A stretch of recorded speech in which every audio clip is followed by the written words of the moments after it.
Today, we're going to be talking about all the questions that you've left in the comment sections of the videos that we've done over the last 5 or 6 months. Y'all have been amazing with your support, your comments, your questions. And today, I've hand selected 5, 6, something like that. We're going to go through and we're going to answer those questions right here in this video. That's coming up. Hello everyone, my name is Daniel Reitz. This is Weaver Leather Supply. Today we're going to be answering the questions that you've left in the comments section of all the videos that we've done over the last 5 or 6 months. So just to give you an idea of how it works, when a video launches, I try to keep an eye on it, especially the day it launches, but over the course of the next few days, maybe up to a week. After that, it gets a little hard for me to keep track of. I've done my best to answer your questions in the comment section, but I know I've missed a few of them. There's been a few of the questions that were asked that really the whole group could benefit from. So what I've done is I've gone through, I've handpicked a few of them for us to take a look at today, and we're going to be answering those. All right, before we jump into the questions that you've left in the comment section, there's something that you need to know, and that is this specific video is a test run for this format. And here's what I mean by that.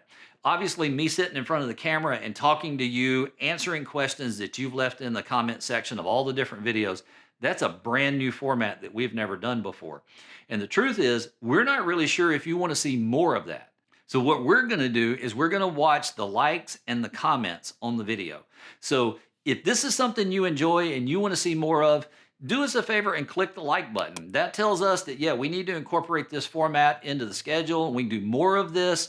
And if you don't click that like button, then that's going to tell us, yeah, this is not something that the audience is interested in. And we're probably, this will be the only one. So do us a favor, click the like button, leave a comment if you feel like it, and hopefully we'll do more of these in the future. So first up is going to be Dwayne Miller. He left a comment on our butterfly bookmark video that we did a couple of weeks ago, and it says, wish you had taken just a little bit more time showing that last stitch on the saddle. Aside from that, wonderful video. So here's the video that he's talking about. Then we're going to repeat the entire process. We're going to take the second part of the saddle, we're going to tack it down with leather weld again, and then we're going to stitch it the same way we did before. The only difference here is that we're going to start our stitch on the inside of the saddle, between the saddle and the butterfly, and end up on the inside as well. What that's going to do for us is make sure that the knot is hidden between the saddle and the butterfly's wing. So he wasn't the only one that left a version of this comment, and I wanted to talk about it here and basically say you're right. After going back and watching the video through your eyes, I agree with you. I think it should have had a little bit more detail on there.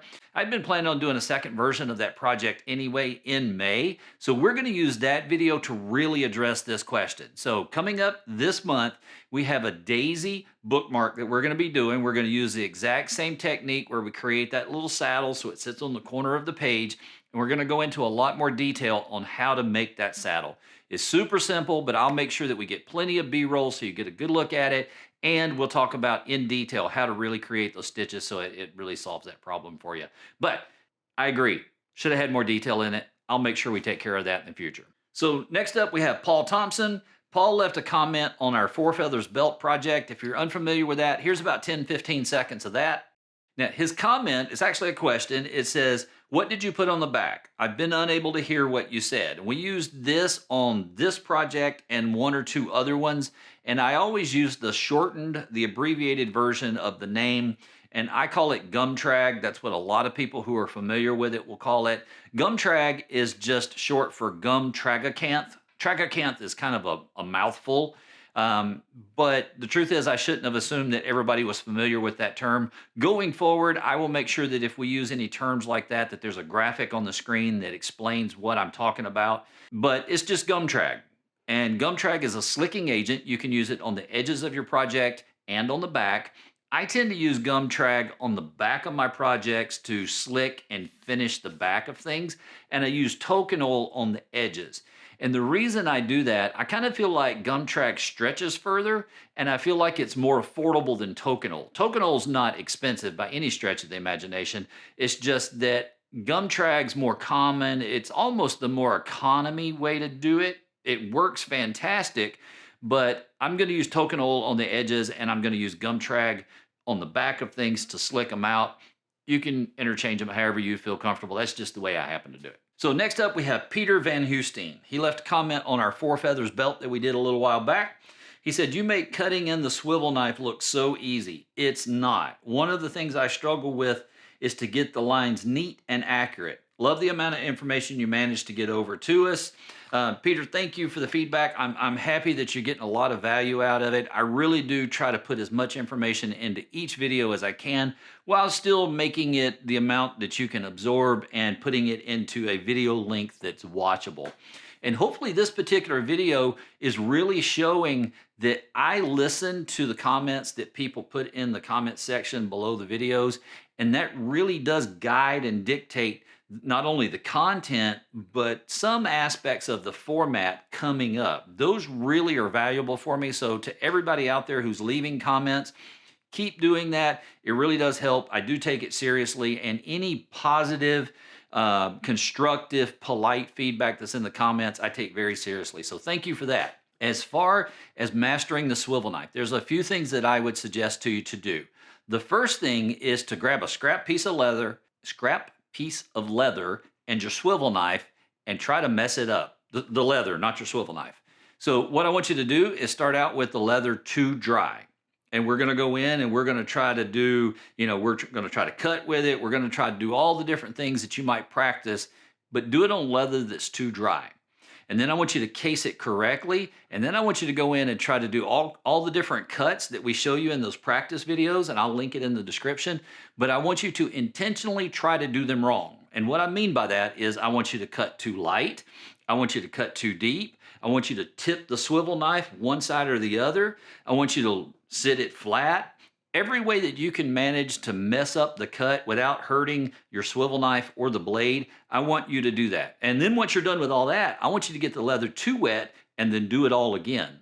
The reason I want you to do that is because I want you to learn what not to do.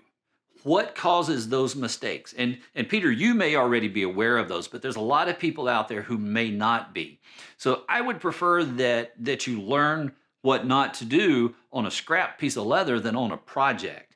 And once you go in and you intentionally mess up that cut, it starts to click and you can see, okay, what caused that undercut is that I had the blade tipped too far. So I need to pay attention to have my blade straight up and down, so that when you go in and you start doing those practice cuts like we show you in one of our videos that I'll link in the description below, you can make sure that, hey, I'm pushing just hard enough, I'm not tipping the blade, the leather's cased properly, and you know the things not to do, because that's just as important as the things that you should do. Great question, though. Next up, we've got Red Slay 5, and Red left a comment asking about the sealing process of a painted project. We did a video a little while back that talked about how you should seal a project if it's been painted, because it's different than if it's been dyed. So Red's question was, instead of aerosol, what's your opinion of Tough Coat and Leather Balm applications? I'm assuming we're still talking about sealing painted projects. When it comes to Tough Coat and Leather Balm, my question to you would be, do you have to physically touch the product to apply it? Because there's different versions of them, right? If you have to physically touch it, meaning take a sponge or something like that to rub it onto the project, I personally would not use it. I've worked way too hard on this project to get the paint job I want. I don't want to take any risk whatsoever of lifting any of that paint off, because if it's a layered project, it's going to be really difficult to fix. So whether it's Tough Coat or Leather Balm or Tan Coat or any of that stuff, if it's a liquid that you've got to physically apply to it, I'm out. I'm not doing that. I want everything initially to be an aerosol. I want a good solid coat of aerosol sealer on there that's going to lock that paint in, protect it from moisture, and then in future steps, after you've already sealed it with an aerosol, then you can go back and use something like Tough Coat or Tan Coat or Leather Balm or something like that, because our original aerosol sealer has locked the paint to the leather. The next one's on my phone. This one is from TH Burgraff. It says, looking forward to the next vid. By the way, the lamp in the background is dope. Thank you. That's Tess. Tess is made from some kind of heavy metal pipe that I got at Home Depot.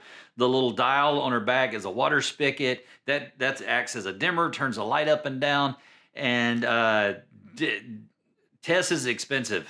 Not that I would sell her for a lot, but the particular pipe that she's made out of, That right there is $100 worth of pipe. That's why there's only one of her. But that's Tess. She's named after Tesla.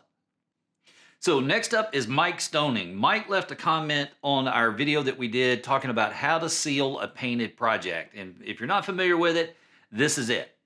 So how do we go about actually sealing the project? Well, we're going to lay it flat on the table, hold our can about 10 to 12 inches above it, and then work back and forth across it. But the important part here is we're going to start our spray 1 to 2 inches off to one side, and we're going to finish our spray 1 to 2 inches off to the other side.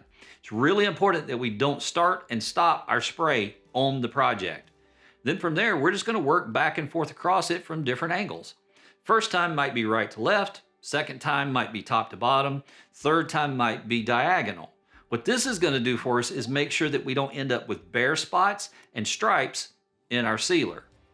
From there, I'm going to put 10 to 12 coats of each of the sealers on the project, and that's going to lock it in nice and tight. And Mike's comment says, if 10 to 12 coats of sealer is good, how much is too much? Well, the honest answer is, Mike, I don't know. I've never pushed it too far. My concern would be if we're using leather balm or leather sheen or something like that.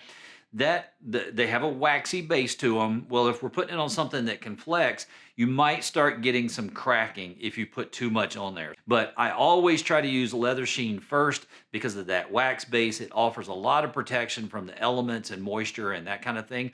But if you ever do an experiment where you push it as far as you can to see how much is too much, let me know. I'd be very curious. So let me know. The next comment comes from Jerry Fox, and I got versions of this comment from multiple people, which is why I wanted to go ahead and talk about it. It says, okay, let me back up. Where he left a comment on one of the airbrushing videos where we show you the basics on how to use the airbrush. We've got more of that coming up. In fact, we're going to be airbrushing a journal, and I'm going to show you how to clean your airbrush. So that's coming up in a few weeks. But his comment says, great tutorial and explanation. No mask while airbrushing? Well, a couple of things. In the video, I talk about the importance of wearing a mask, especially if you're using dye. If you're using any kind of alcohol-based dye or a sealer or anything like that, my rule is I do it outside. And there's very, very few exceptions to that just because I believe there are so many health risks associated with it. So a mask and outside. The projects that you're seeing me do inside, anytime I'm using an airbrush indoors, it's always being done with paint. Now, it's acrylic paint, so it's not great to breathe in. It can still cause problems. It can get in your lungs. And if you get enough of it, it can cause real problems. So most of the time I'm using the airbrush, I'm going to be also wearing a mask. But there are a few times where I have to be able to, not wear a mask so that the camera can see what I'm doing. Maybe I'm, trying to talk while I'm airbrushing or something like that. When I do that, what I have running off camera is going to be, I'm going to show you something, and it's going to expose my redneckedness. So, and I'm from Alabama, so I can, talk about rednecks because, I am one. But this little contraption right here, it cost me almost nothing because I used, what I had around the house. It's not pretty, but it's very, very effective. And like I said, it's not pretty, so don't judge me. But this little contraption right here, it's just essentially a box fan with a filter taped to the back of it. You can see there's a t-shirt stuffed down in there to make it a little bit more airtight. And I set that up right next to the canvas that I'm painting. And it does a fantastic job of filtering the paint out of the air. And because it's right next to it, I'm breathing very, very little of the actual paint. So mask is best. That's second best. Good question though. By the way, I would never do that with dye indoors. I would not trust that to protect me. So just a heads up on that. And yes, redneckedness, it's a word. Before we jump into the last one, I've got a question for you. I love going to Ren fairs, Renaissance festivals. We even talking about going to a LARP this year, me and my 15-year-old son. In fact, this past weekend, I went as a Lord of the Rings orc to one of the Renaissance festivals around here, and there's a picture of me real quick. Do you want to see content centered around Renaissance festivals and cosplays and that kind of thing? Essentially, would you like me to do some projects on how to make, bracers? These are These are bracers, you know, most of the time these would be for women, but they're designed to go on your arm. These are the Ice Dragon bracers. We can do all kinds of different versions of that one project right there. So is that something you'd like to see in future content? Let me know in the comments section below. So next up we have Athena. Athena left a question on one of our airbrush videos that we did, and it says, does airbrushing hold to the leather better than regular paint? And my answer to that would be, from my experience, it's roughly the same. The one caveat there is that airbrush paints, if you're using true airbrush paints, they're very watery, they're very thinned down. Angelus is the same way once you put the tooth in there. They have to be able to run it through the airbrush. So whether you're using a true airbrush paint or you're using Angelus or something like that that's been thinned down with a airbrush thinner, they tend to lift off very, very easily with any kind of moisture if you haven't sealed them correctly. It's very easy to seal them. We even did a video on it a little while back. Any project that you've painted, you want to seal without actually touching the project. And what I mean by that, you don't want to take tan coat or something like that, put it on a sponge, and then wipe it on your project that you just finished painting. It's a great way to lift off all that hard work that you just did. So whether it's Angelus or airbrush or whatever it is, use an aerosol sealer. I love using leather sheen for that. And then if you don't want the shine, you can go back with a clear matte sealer. You can get those at big box stores. It's not a big deal. And then hit it with that for the, for the final finish. Again, we did a video on it where we go into a lot of detail. We'll link that in the description below.